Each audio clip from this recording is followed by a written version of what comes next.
And I've heard 1,000 stories of what can make your life go out.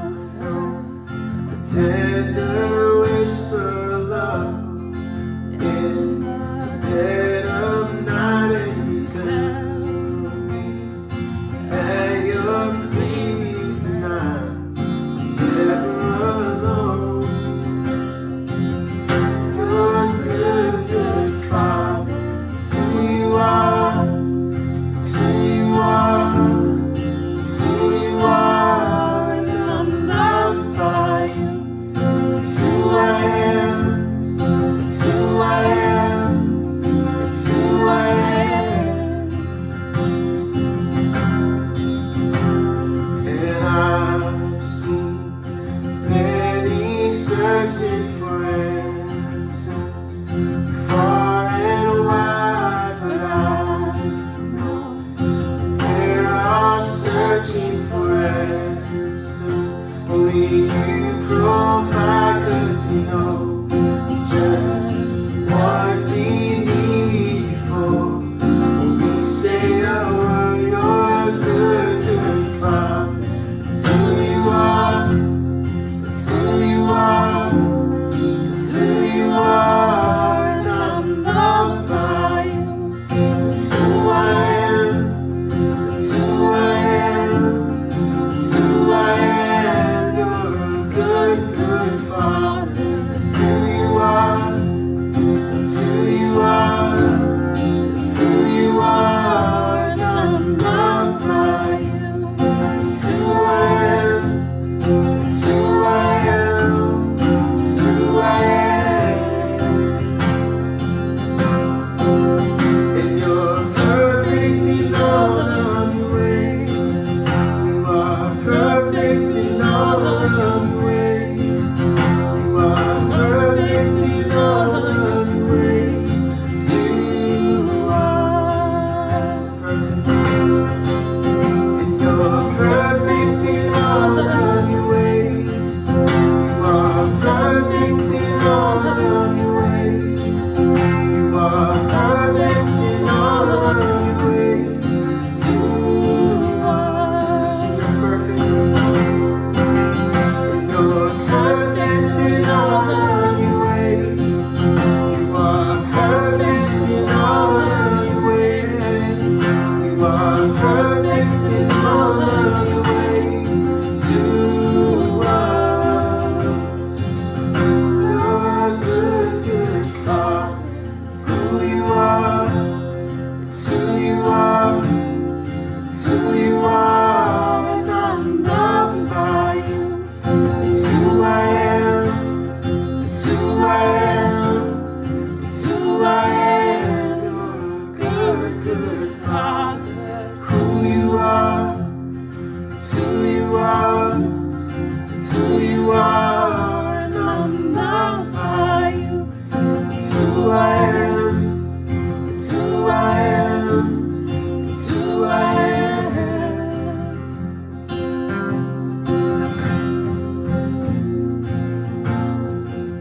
We are going to jump right into Psalm 8.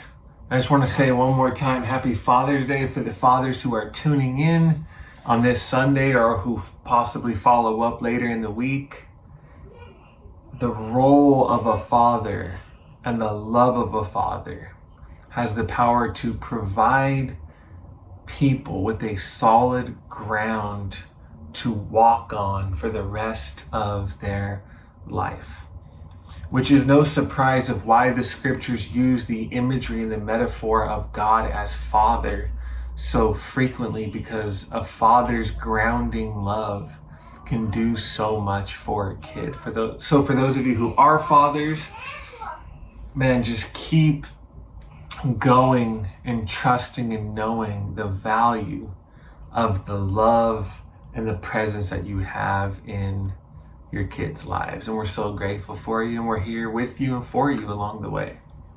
So let's begin Psalm 8 today.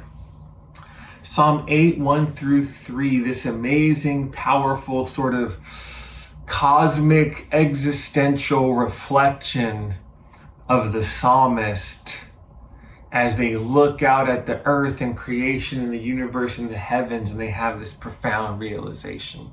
So Psalm 8:1.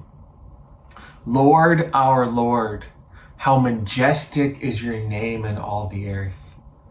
You have set your glory in the heavens. Through the praise of children and infants, you have established a stronghold against your enemies to silence the foe and the avenger. When I consider your heavens, the work of your fingers, the moon and the stars which you have set in place. So before the psalmist talks about their role and who they are, they first begin by talking about the vastness of the cosmos, the awe and the reverence and the sense of place we have in this universe and in creation. And they're describing sort of that experience you have when you know your life is fragile and small and minuscule in the vast horizon of creation itself. You know, what do you think is the best Will Ferrell movie ever? You know, some people think it's what's the school? Old School. Some people think it's Old School. Some people think it's Step Brothers. For those of us who are older, perhaps you remember A Night at the Roxbury, right? There's so many classic Will Ferrell movies. If you say the other guys, I feel like something's wrong with you, because that is one of the worst Will Ferrell movies ever. And I think Mark Wahlberg can be really funny, but that movie was just so off to me. But a lesser known Will Ferrell movie is this movie called Stranger Than Fiction. And Will Ferrell plays this character named Harold Crick. And he's this, corporate kind of guy who, is living a life of monotony, not feeling a great sense of meaning, right? Sort of slowly fading into mediocrity. And he's just going through the motions in life until one day he hears this voice speaking to him, like narrating his life or something like that. And when he hears this voice, I think narrating his life, he starts to get curious and he starts to explore and he starts to try to make sense of what is happening in his life, because he's hearing voices talking about his life. And what I love about this story is everything changed when he understood he was a part of a story bigger than himself. Him knowing he was a part of a bigger story gave him purpose, gave him direction, and helped him make intentional decisions about what he was going to do with his life, because he understood that his life was connected to a bigger story for the first time. That's why I would say you can't first answer the question, what am I supposed to do, until you have already answered the previous question, which is, of what story do I find myself a part of? Knowing you're a part of a bigger story changes how you engage your own individual life. And it's like the psalmist who's looking at the vastness of creation recognizes that they're a part of something much bigger, and that changes their own individual life, because it isn't just them. There is a bigger story going on in this world than just your own individual existence. And that's a good thing. There's a bigger purpose God has for this entire world and for all of creation that actually gives purpose to our individual lives. And not only is there this larger story unfolding in this universe, but you have a unique role to play in the unfolding of this story. You have a unique voice no one else has in this story. You have a task that no one else has in this story. And your part of your life task is waking up to the unique contribution that you can make, not only because you've been created uniquely, but because you are a character who has a role in the very cosmic story of redemption God is leading this entire universe through. So Psalm 8 begins with the psalmist looking at the bigger picture, being in awe of creation and knowing there's something more going on here. And then he makes this switch from here's the cosmos to the concreteness of his own existence. So verse 4, Psalm 8, I read 1 through 3. I don't even remember if I said that. Psalm 8, 1 through 3. Now I'm going to read Psalm 8, 4 through 5. So verse 4, what is mankind that you are mindful of them? Human beings that you care for them. You have made them a little lower than the angels and crowned them with glory and honor. So the psalmist is reflecting on the universe is so massive, and yet you've still created us. You made them rulers over the works of your hands. You put everything under their feet, all flocks and herds and the animals of the wild, the birds in the sky and the fish in the sea, all that swim the paths of the seas. Lord, our Lord, how majestic is your name in all the earth. See, he says this is way bigger than we can all imagine. And yet we are still integral to the unfolding of all of this. See, something bigger is happening. And then he says, but it's happening through us. You know, your life changes drastically when you see how this is all bigger than just you, but it still requires and demands your participation. See, but the problem is we have a hard time trusting in the role we have when things can seem so big and overwhelming. You know, there's this story of this dad who was in the living room watching golf in the middle of the day, and he heard giggling and loud laughing and, you know, things falling off shelves, and, you know, like a good dad, he ignored it as long as he could until it seemed like it could be something that's actually a potentially threat to the well-being of the children. So the dad comes into the room and he finds his daughter and two of her friends jump roping in the garage. But when he finds them jump roping, they're not jump roping with jump ropes, they're jump roping with extension cords. Now, thankfully, the extension cords weren't plugged in, but he comes in and the kids are jumping with extension cords. And then the dad says to them, you know, that's not what those are made for, right? Those extension cords are not made for jump roping. And then one of the little girls said, yeah, you're right, but we can still jump rope with them. It's like, yeah, this is not what they were made for, but we can still do it. And here's my thought after I tell that story. There's a difference between what you can do and what you were made for. You can jump rope with extension cords, but that's not what they were made for.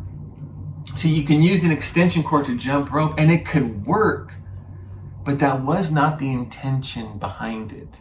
And when you do it, when you jump rope with an extension cord, you are completely misusing it and missing out on how powerful that tool really is. An extension cord can light up an entire event that is taking place. So with lights and sound and music, it has the potential to power all of that when it's plugged in. And you are missing out on all of the potential of it when you are misusing it and not using the fullness of its potential. There's a difference between what you can do and what you were made for. And the psalmist in Psalm 8 says, we were made to allow the mysterious story of creation to unfold in and through us. We all have a role. with our creativity, with our compassion, with our love, with our gifts, with our energy to make this story of God become real into this world. See, the scriptures provide this image of human beings as both incredibly frail, broken, and in need of grace, but also incredibly powerful, ingenious, and capable of partnering with God in order to accomplish his plans for the world. You can use an extension cord to jump rope, but it was created for so much more. And when you do that, you are missing out on how powerful it really is. In light of that, some of you, this is just a reminder I give to people from time to time. Some of you need to be reminded and to wake up in a new way to how powerful you really are, how capable you really are, how much possibility is waiting within you to be actualized and unleashed into this world. You are made for more than what you believe in right now. You can create more than you know. You can risk more than you know, and you can make more of a difference. You can have more of a role in God's story unfolding in this world than you even realize. You ever heard of the concept of white noise? Like, you know what white noise is? Like, in our family, we actually use a lot of white noise on Spotify and YouTube in our house because white noise has always helped our kids go to sleep quicker, and it helps keep them down so they don't wake up when they hear noises out, because the white noise sort of drowns it out. White noise is this background hissing, unintelligible sound that makes it more difficult to recognize individual sounds when they arise. Like when you're in a car and it's so windy, the wind is like white noise that makes it difficult to hear the person next to you. For me, my children speaking loudly at the same exact time in the car is like white noise that makes it difficult not only to hear Christine, but to hear my own thoughts, right? The noise is like white noise. And the white noise of our lives are all of the voices, all of the stories, all of the expectations, all of the limitations that we hear that makes it difficult to hear the truth of our own voice. Right? Our parents' expectations can be like white noise. The cultural expectations on where we're supposed to be at a certain point of our lives, that's white noise. The stories in our culture of what success really is, that's white noise. That all together creates this symphony of unintelligible and unnecessary noise that can make it difficult to hear our own voice, know our own desires, and to tap into the possibilities that God has placed within us and that He has for us to live out in this world. Some of you have a hard time hearing your own voice. Knowing your own desires and listening to who God created you to be and to know what you're able to do, because the white noise around you is just so loud. You ever have that? It's hard to hear your own voice through the white noise of voices around us. The voices of people, the expectations of culture, the approval of people we feel are watching us. But in the midst of all of these other voices, all of these expectations, in all of the places you feel like you're supposed to be at this point, we lose the ability to hear the unique voice God has given us and to trust that that voice is the one thing we have to give to this world. There is no joy in being heard with a voice that is not your own. There is no peace in having success with a life that is not your own. One more thought before I conclude this. 1 Corinthians 15:58. Paul does this whole chapter on resurrection and it's like he retells the story of resurrection, this sweeping narrative throughout creation. Just like Psalm 8, he tells this bigger picture and he comes to this moment in 1 Corinthians 15:58. He says, therefore, my dear brothers and sisters, stand firm, let nothing move you. Always give yourselves fully to the work of the Lord, because you know that your labor is not in vain. See, when you see how your life is connected with this bigger story, when you understand how you've been created to co-create this world and partner with God in the fulfillment of his plans, and when you do so in the uniqueness of your voice, not allowing the white noise to drown out your own voice and desires, Paul's saying you can work knowing and trusting that your labor is not in vain, knowing that your contribution to this world matters. Because Paul's saying after that whole story, knowing your role, knowing where we're at, he says, let nothing move you. Give yourselves fully to the work of the Lord, because you know that it's not in vain. He's saying you can trust your contribution. You can trust using your own voice. You can trust and believe that your work matters and is meaningful because it's bigger than you, but it's flowing through you at the same time. You know, there's this legendary story from this rabbi named Zusia. And, you know, near the end of his life, when the legendary rabbi Zusia was an old man, he said, in the coming world, you know, what Israelites called the age to come, which is also talked about in the New Testament as well.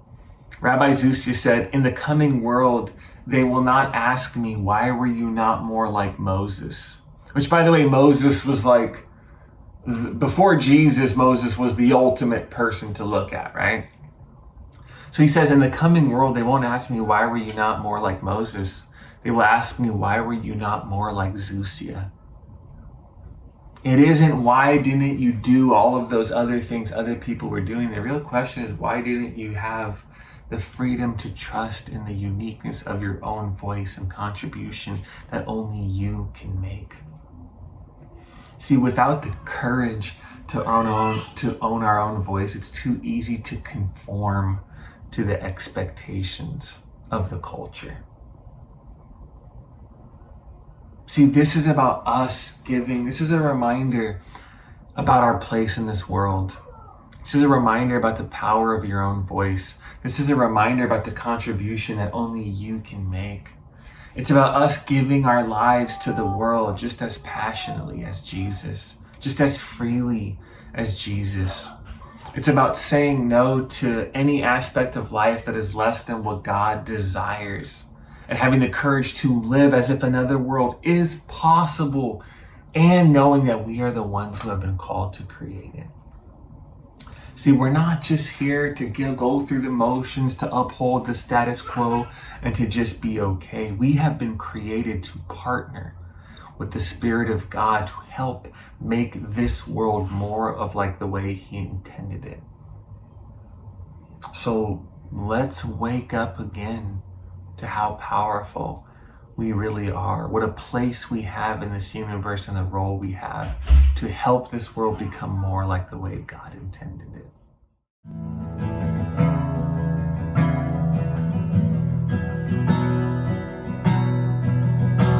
You give light, you are love, bring light to the darkness. You give hope, you restore every heart that is broken. Great are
So Imagine Church, may the Lord bless you and keep you. May the Lord make his face shine upon you and be gracious to you. And may the Lord turn his face towards you and give you peace. And the community of Imagine says, Amen, amen.